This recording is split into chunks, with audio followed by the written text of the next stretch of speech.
Hoşalyk masatyna çykyş edenler hormat prezidenti bilen insan perwerlige esaslanýan beýik başlangyçlarynyň durmuşa geçirmek netijesinde ýurdumyzda ýaş nesli bilen amadan bagtyar durmuşda ýaşamagyna, döwrawa bilim almagyna, kämil şahsiýetler hökmüne kemale gelmegine gönükdirilen giň meşhur işleriň amala asylýanyny, şeýle işleriň gahryman arkadamyny durmuşa geçiren başlangyçlarynyň münasip we üstünlikli dowam etdirilýäniň aýdyň misaly bolup durýanyny bellädiler.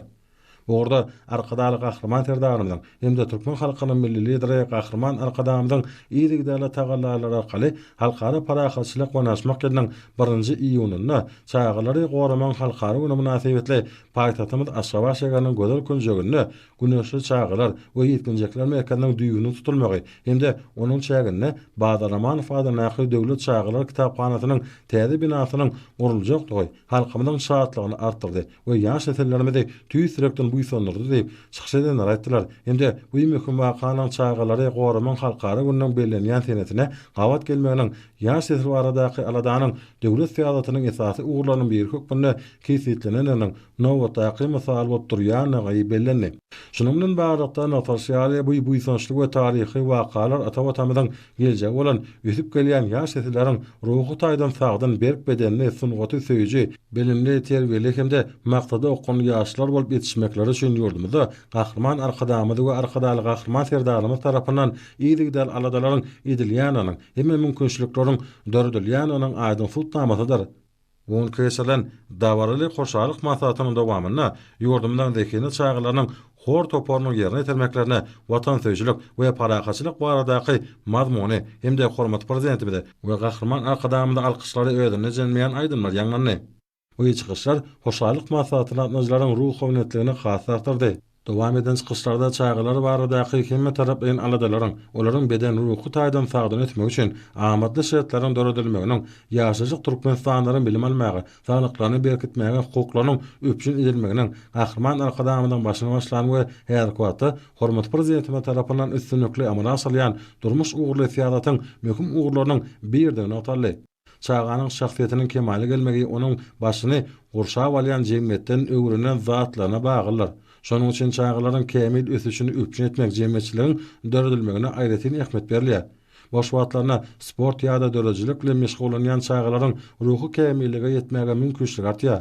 Ruhy we beden taýdan kämil ýaşlar bolsa, watamyzyň geljeki ösüşläriniň binýadydyr. Munyň özi ýurdumyzda beden sepketleri ýetirmek çağalaryň ösüş ýoluny ähli şertlaryň göz önüne tutulmagy, boş wagtlaryny peýdaly we medeniýetli geçirmekler bilen berk balans kıllar.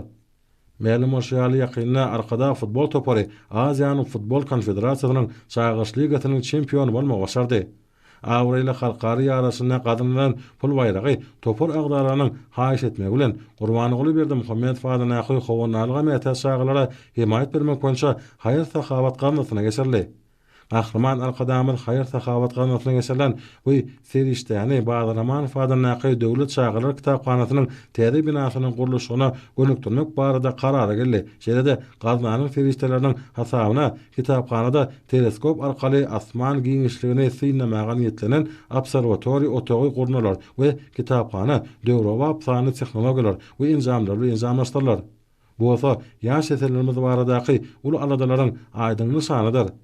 Täze obserwatoriýa çağalar üçin astronomiýanyň we elim giňişliginiň gyzykly hemde sirli dünýäsine ýol açar. Bu ýerde iň döwrawa enjamlar arkaly okuw sapaklary geçirler. Çağalar asmanaky ýyldızlary, synarlar, munyň özi olary öz bilimlerini artdyrmak bilen bir katarda almy asyslaryň möhüm ähmiýetine göz ýetirmäge mümkinçilik berer. Şonuň ýaly kışlarda güneşli çağalar we ýetginjekler merkeziniň düýüniň tutulmagynyň medeniýeti we sungaty ösdürmek boýunça Türkmenistany anyp bolýan giňgerli işleriň nowataqy aýdyn sultnamasyny öwürlenýän ataldy. Beden şäherli gahryman arkadamyň milli medeni mirasymyzy öwürlenmek, gorap saklamak we muny milekde baýlaşdyrmak boýunça başyny başlan asly işlerini münasip dowam edýän arkadaly gahryman serdarymyň tagalary bilen ulgam dünýä derejesinde kämilleşdirilýär.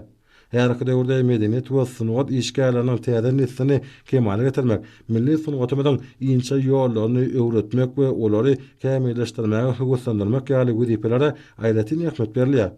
Döwletimiz tarapyndan berilýän gollawyň netijesinde ýaşar, taýlap bolan ugurlar boýunça dünýä derejesinde bilim alýarlar. Şeýle-de çykyş edenler güneşli çağılar we ýetginjekler merkeziniň hemde onuň şäherlerine guruljak Bazarama Anfadan nähä döwlet çağılar kitapxanasynyň täze binasynyň paýtagtynyň binägälik keşfine hasa gözelleşdirjekdigini hemde şäher giňişleriniň gurşawyna münasip orna eýe boljakdygyny aýratyn belediler. Maslahat naşynyň üçin gahrman arkadamyzy we arkadaly gahrman terdanymda tüýs sürekden hoşalyk sözlerini beýan etdiler. Şeýle hoşalyk sözleri maslahatyň jemlenmesine ulan arkadaly gahrman terdany şöhrat diýen wasfnama mazmuny aýdymyň ýerine ýetirmek bilen tamamlandy.